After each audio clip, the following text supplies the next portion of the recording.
কালো গেঞ্জি গায়ে পুলিশের সামনে বুক টান করে দাঁড়ায় আবু সাইদ।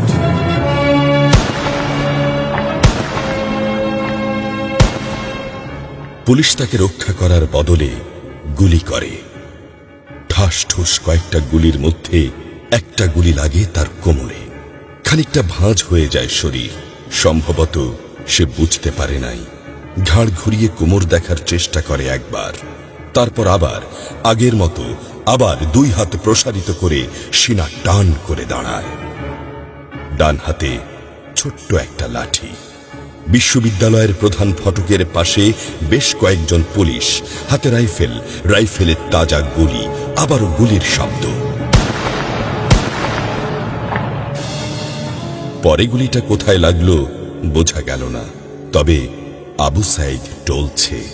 পড়বে পড়বে ভাব, কিন্তু সে সোজা হয়ে দাঁড়ানোর চেষ্টা করছে।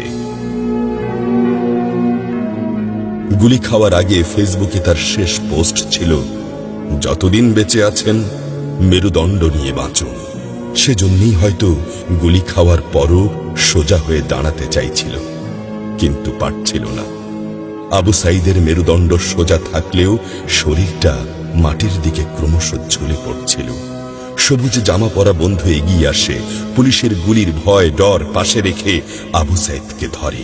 আরো দু একজন আসে, আবু সাইদকে হাসপাতালে নিতে হবে। আবু সাইদ হাঁটতে পারছে না, শরীর ছেড়ে দিচ্ছে।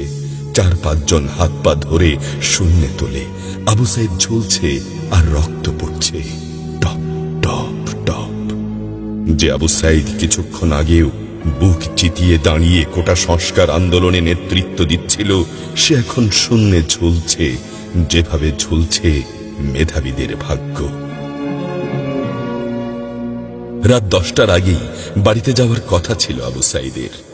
মা অপেক্ষা করছে, বোন অপেক্ষা করছে।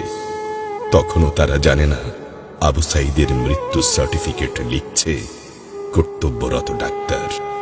নাম আবু সাইদ, পিতা মকবুল, ঠিকানা বাবনপুর, পীরগঞ্জ, রংপুর।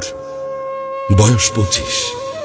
মৃত্যু কারণ আগমনের সময় মৃত্যু। তারিখ 16/7/24, রাত 8টা 5 minute. Serial number 240434, Rangpur medical college হাসপাতাল। পরিবারের একমাত্র শিক্ষিত ছেলেটা খুন হয়ে গেছে। মা যখন জানল দুনিয়া কি আর ঠিক আছে তার কাছে, বিলাপ করে বলে, আমার ছেলেরে চাকরি না দিবি না দে, গুলি করলো কেন? বোন সুমি আর্তনাদ করে বলে, 3টা গুলি কেন আমারে করলো না? আবু সাইদ ফেসবুকে আরো লিখেছিল, যদি আজ শহীদ হই তবে আমার নিথর দেহটা রাজপথে ফেলে রাখবেন। ছাত্র সমাজ যখন বিজয় মিছিল নিয়ে ঘরে ফিরবে, তখন আমাকেও বিজয়ী ঘোষণা করে দাফন করবেন। একজন পরাজিতের লাশ কখনো তার মা বাবা গ্রহণ করবে না।